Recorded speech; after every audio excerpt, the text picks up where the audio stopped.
Okay, so welcome back to the very last installment of our lecture on the Constitution. And let me just say, I'm going to try and go a little bit faster and not go into too much tangential detail, because I know you're probably getting very tired by this point. So we leave off, and they had spent all that time talking about the legislative branch. And in fact, during the convention, the legislative branch took up most of the debate and the time. They viewed that as the centerpiece of democratic government. So, of course, they spent the most time there. But then they moved on to some other areas, and one of them was designing the executive branch. And it's very interesting because context probably plays a great role in the construction of that part of our institution, our government institution, because there were a wide range of preferences. Alexander Hamilton, remember from the British plan, had the preference of an executive that would be elected for life, the governor with ultimate veto over the states.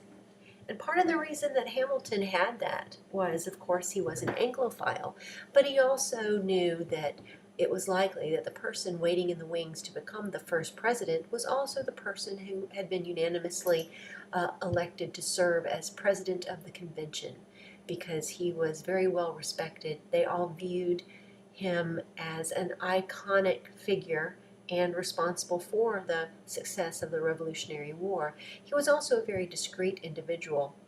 It's interesting, during the Constitutional Convention, he when he was in Philadelphia, he actually would get up early in the morning and tour the city and the various places of the city with his slaves. George Washington had slaves, and they were part of his entourage wherever he went.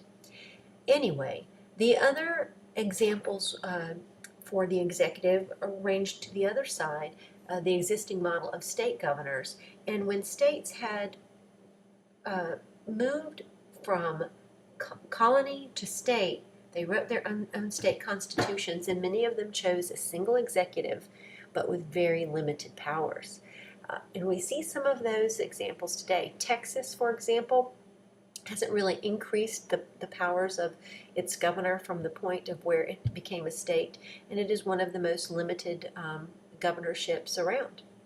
So with that, with Washington in the wings, there would still be a great deal of debate, and one of the things they debated was whether the independent, well, not whether the independent, whether the executive should be singular or multiple. Should there be an executive that was made up of 3 individuals that were selected that served sort of as a council, an executive council, or should it be one individual? And in the end, again, primarily because of George Washington being there and the notion that one might be more efficient.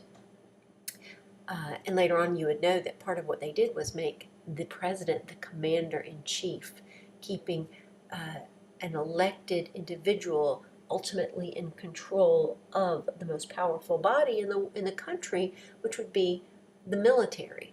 So that played a role as well. So they decided on a singular executive, and then they moved on to deciding how the executive would be selected. And there was a great deal of debate there. There were some who wanted the president to be directly elected, still some who wanted the president to be selected from the Senate. And that debate really struck on, the founders' belief in who would make a good choice. And there were many who were concerned that the public would not be educated enough or informed enough or even know who these people were to make a good election, and thus they could be manipulated and perhaps choose someone based on demagoguery. And then there were others who said we cannot be legitimate if we don't incorporate direct election by the public. So they ended up with this convoluted notion of the Electoral College, which evolved, and the Electoral College, which we will learn much more about when we talk about elections and our presidential election. The Electoral College that they came up with, which would be put to the test relatively soon, was basically an attempt to pool all of these elements into a process. Having the state having a say, having the Congress having a say, so the state body, the national body, and then popular participation in the process. And the way they thought it should work would be that each state would have as many electors as it has members of the House and Senate, and that is still true today. The formula for deciding how many electors a state sends to the Electoral College is based on the number of House members it has and the number of Senate members it has. So larger states are going to have larger delegations of electors. And the Constitution was mute on how the state should choose those electors. And from the very outset, we had electors who were chosen by the state legislature, and then electors who were elected, who were actually directly elected by the public in certain states. The framers did expect statewide elections, but not every state did that. Today, if a candidate fails to receive an absolute majority, because in order to win the presidency, it's not the popular vote that matters, it is the Electoral College vote.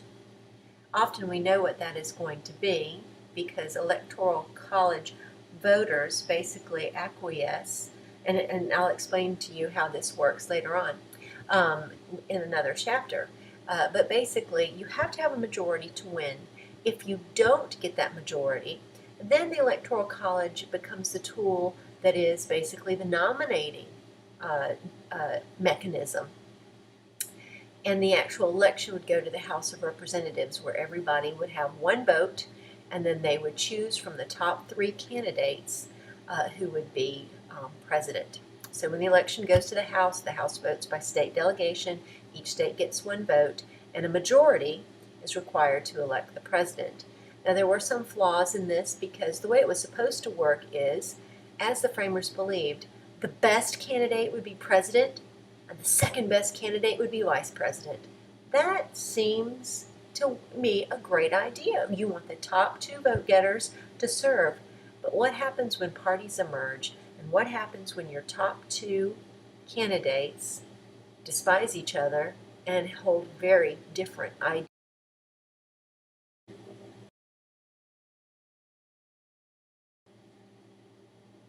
So, if they do hold different ideas, you get an election that came as the election in 1796 did, where you had John Adams and Thomas Jefferson sitting together as president and vice president, and really being unhappy with each other. In fact, Jefferson said it was the worst job ever.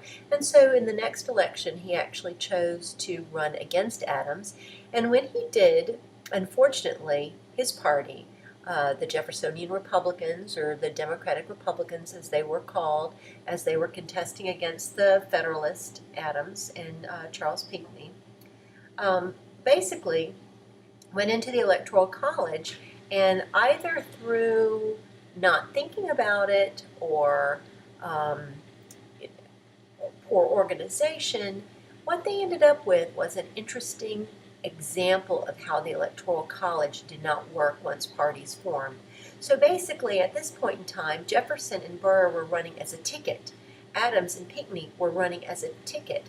They were talking to the Electoral College members, and Adams and Pinckney said, John Jay, very, very famous individual in our history, was part of writing the Federalist Papers, advocating for the Constitution, important in the judiciary, and just generally a well-known political figure. You notice over here, this one vote.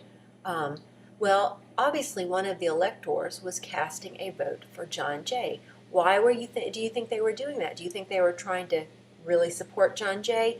No, because they knew, because they talked to the electoral members before, they knew where their support was, and they were making sure that there was one person who would not vote for Pinckney. So that way, if they did have the most votes, John Adams would have the topmost, Pinckney would come in second, and you would have president and vice president. But lo and behold, Jefferson and Burr did not do that.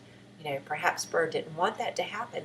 But what happened in the election of 1800 was that Burr got a little ambitious at this point, and it basically took over 40 votes in the Electoral College to come out with the vote that gave Jefferson the presidency and Burr the vice presidency. And it was Alexander Hamilton who actually ended up, and Hamilton did not like Jefferson very much anymore. Their time in Washington's administration made them, professional enemies. But Hamilton despised Burr even more. And that there is that famous story about the duel, very sad. But Burr was not considered a great guy, and he was very ambitious, even though he was smart. But he had some faulty character problems. And so he let his ambition get to him, and he allowed those to support him. And finally, it was Alexander Hamilton who was able to persuade one of the electors to cast a vote elsewhere, and Jefferson became president. And that's why we got the 12th Amendment, which was ratified just a few years later, that made the votes for president and vice president tallied side by side, not side by side as a ticket, so they wouldn't be tallied side by side as like it is here. I hope that makes that clear for you. So the Electoral College was one of the things that was created in the Constitutional Convention. And basically, Madison and Hamilton at this point in time were really successful in fashioning an independent executive. They did so by giving the president the ability to veto legislation. It requires a supermajority to override a presidential veto.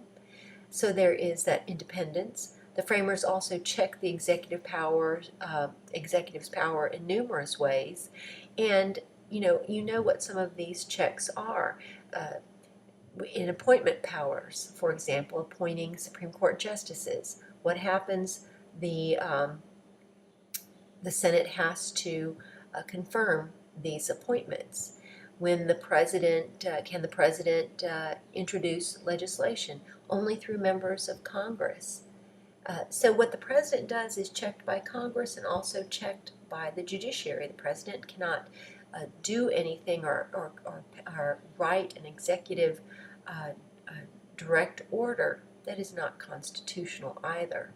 So the framers made sure that every one of the branches had some interaction with the others that could check it. But if, in most cases, there is a movement to change, for example, if Congress passes a law that the judiciary deems unconstitutional, Congress can go back and change that law, perhaps to make it constitutional, or perhaps they can introduce a proposal to amend the Constitution. So there are other places that can be gone there. When the president does not have an appointee confirmed, he can introduce another one.